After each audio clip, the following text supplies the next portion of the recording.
As a leader, I'm looking out for them. I'm supporting them because as the leader, presumably, I know a little bit more about the overall plans and what's happening, and I'm going to put you in a position where you can succeed. So if you're a business owner watching this right now, what I'm getting out of this is, one, we want to listen. We want to not just talk over our staff or finish their sentences for them or make them feel like we already know what they're going to say. Right. Or making them feel like their opinions aren't valuable. Okay. They are very valuable. You may not agree with them. They may not be useful at the time, but their opinions are valuable. And if we didn't value their opinion, maybe they shouldn't be our employee if we truly didn't. I mean, it's kind of a responsibility to listen to people. Absolutely. And then the second is we want to respond. So once we hear what they said, we need to respond based upon that. And then finally, we support other people. We support them, and we really get in there and we show. We look into their lives. We try to figure out, what are your dreams? Where do you want to go? At the Carver Academy, we looked at our teachers and we said, what do you want to accomplish? How can we help you accomplish those things? Can we help you continue in education? How can we help you be a better teacher?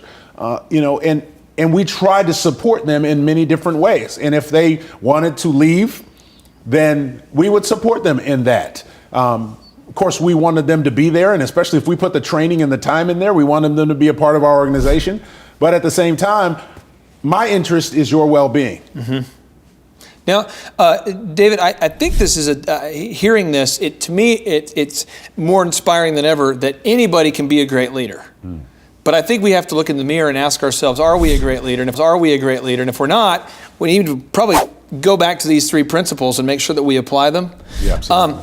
There is a book that I wanted to make sure I'm not getting the title wrong here, but it's called The Man Who Talks with Flowers, right? Okay. That's a great book about George Washington Carver, and it really just talks about his life and his perspective on growing up, on appreciating what nature had to offer and utilizing his talents for good.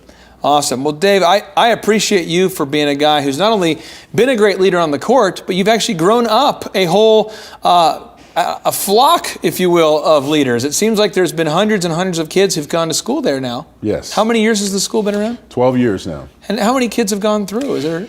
Probably about 130 or 140 kids have graduated, gone through the process there. So it's been we've had two graduating classes from going into college now. So it's that's very, amazing. very exciting. Yeah. And have you started to get some letters or some kind of follow up to see where these kids are? I get lots of feedback, absolutely. And I see kids getting scholarship. A couple of kids I saw last year got athletic scholarships. Really? One for basketball, one for lacrosse. I saw, quite a few kids that are getting academic scholarships. So it's a lot of fun for me to follow these guys and to see their motivation go on and continue as they go through high school and college now. Well, thank you for being a guy who's raising a generation of leaders. I appreciate it very much. Oh, my pleasure. Thank you so much. Thanks, Clay.